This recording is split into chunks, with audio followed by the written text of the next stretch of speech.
그때 그 시절, 우리들의 이야기. 안녕하세요, 여러분. 오늘은 특별한 시간을 준비했습니다. 라디오 앞에 앉아있던 그 시절처럼 오늘은 제가 DJ가 되어 여러분과 함께 추억 여행을 떠나보려 합니다. 우리들의 청춘, 우리가 웃고 울던 그때로 돌아가 보는 시간이에요. 1시간 동안 마음 편히 앉아 추억 속의 골목길을 같이 걸어가 보시죠. 여러분, 기억나시나요?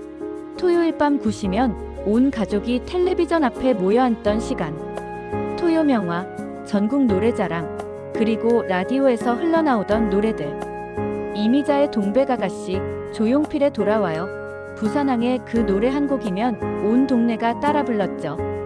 요즘은 각자 이어폰 끼고 혼자 듣지만 우리 때는 온 가족, 온 동네가 함께 듣는 게 음악이었습니다. 라디오 주파수 맞추려고 안테나를 이리저리 돌리던 기억, 여기서 조금만 왼쪽으로 하며 온 가족이 모여서 귀 기울이던 모습. 지지직 잡음 속에서도 꿋꿋이 들었던 우리. 가끔 멀리서 북한 방송이 잡히면 깜짝 놀라며 주파수를 돌리던 기억, 아직도 생생하지 않으신가요? 카세트 테이프 하나 사는 게 큰일이던 시절이었죠. 한 달 용돈 모아 좋아하는 가수 테이프 하나 사면 몇 달이고 돌려들었어요. 테이프가 늘어나면 연필로 돌려 감아 올리던 것도 일상이었고요.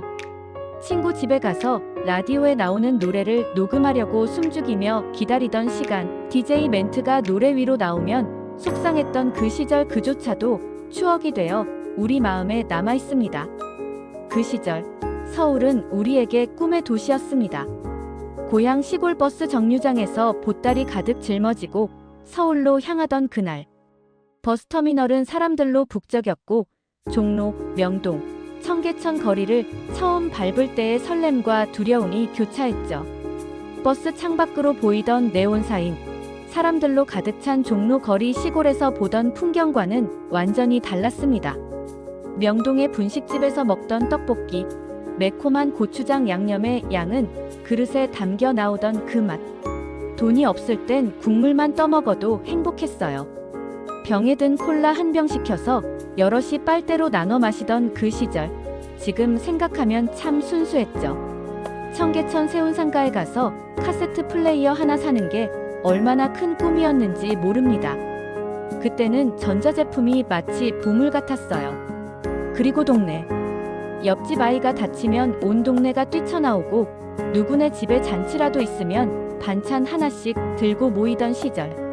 연탄 배달차가 골목길로 들어오면 아저씨들이 함께 나와 연탄을 나르던 모습. 겨울이면 연탄가스 때문에 창문을 조금 열어놓고 자던 풍경. 아침이면 연탄불로 구들장 데우고 저녁이면 연탄재를 빼내던 기억. 손은 시커멓게 되었지만 그게 우리의 일상이었어요. 구멍가게 아주머니는 마치 또 다른 어머니 같았습니다. 얘야, 용돈 없으면 외상으로 먹어라 하시던 목소리. 뽑기에서 당첨되면 하나 더 주시던 기쁨. 10원짜리 사탕 하나에도 그렇게 행복할 수 있었던 시절이 있었습니다. 편의점에서는 느낄 수 없는 인정과 따뜻함이 있었죠. 목욕탕도 빼놓을 수 없죠. 아버지 손잡고 따라가서 때밀이 아저씨에게 혼나가며 때를 밀던 기억. 목욕 끝나고 삶은 달걀 하나와 사이다 한 병을 받아 먹던 그 맛. 뜨거운 물에 데워진 몸으로 마시는 시원한 사이다. 그보다 더한 호사는 없었어요.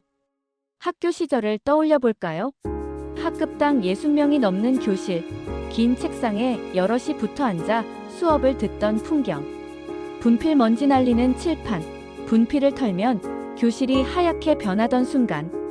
청소 시간에는 직접 걸레를 빨아 복도를 닦고 화장실 청소까지도 우리가 했습니다. 도시락 뚜껑을 열면 빨갛게 밴 김치찌개 국물. 그래도 그게 그렇게 맛있을 수가 없었죠. 친구들과 반찬을 바꿔 먹으며 자랑하던 그 순수한 웃음.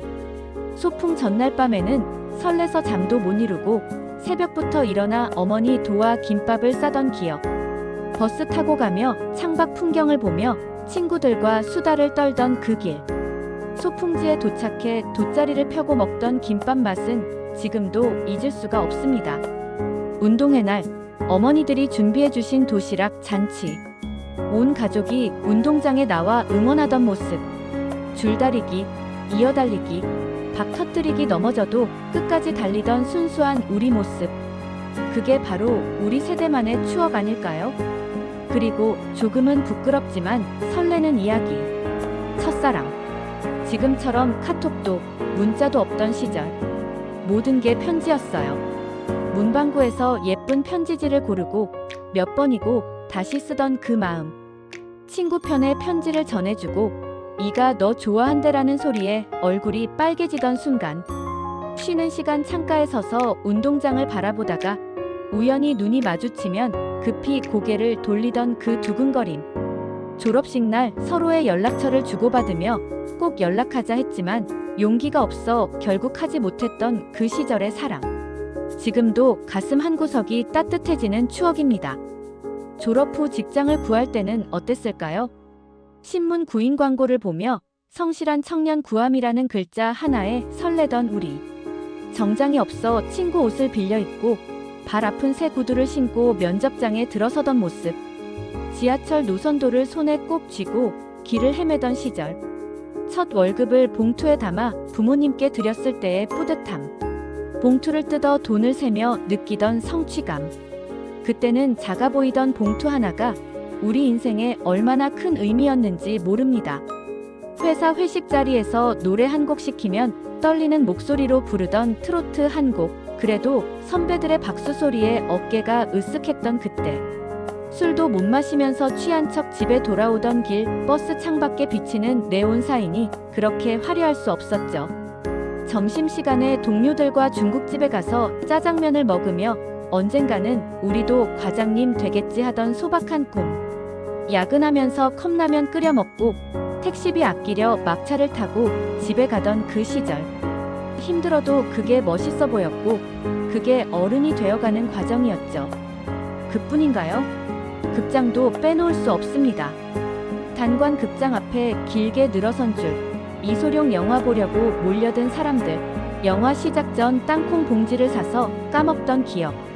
그때는 영화가 지금의 넷플릭스보다 훨씬 큰 이벤트였어요. 한 편 보고 나면 온 동네가 그 얘기로 떠들었죠. 명절 귀성길도 잊을 수 없어요. 기차역 대합실에 보따리 가득 안고 모여든 사람들, 창밖으로 손 흔들며 떠나보내던 모습. 입석표 하나 쥐고 몇 시간을 서서 가야 했지만 그래도 고향에 간다는 기쁨에 힘든 줄 몰랐습니다. 그리고 동네 아이들과 하던 놀이들. 딱지치기, 구슬치기, 땅 따먹기, 자치기. 해질 무렵까지 놀다가 밥 먹어라 부르는 어머니 목소리에 달려가던 기억. 요즘 아이들에겐 낯설지만 우리에겐 가장 소중한 추억이었죠. 자, 여러분. 이렇게 1시간 동안 추억 여행을 함께 해봤습니다. 물론 그 시절이 모든 게 좋았던 건 아닙니다. 가난했고 불편했고 힘들었죠. 하지만 그 속에서도 우리는 웃었고 행복했습니다. 서로를 배려하고 함께 나누며 살아갔으니까요.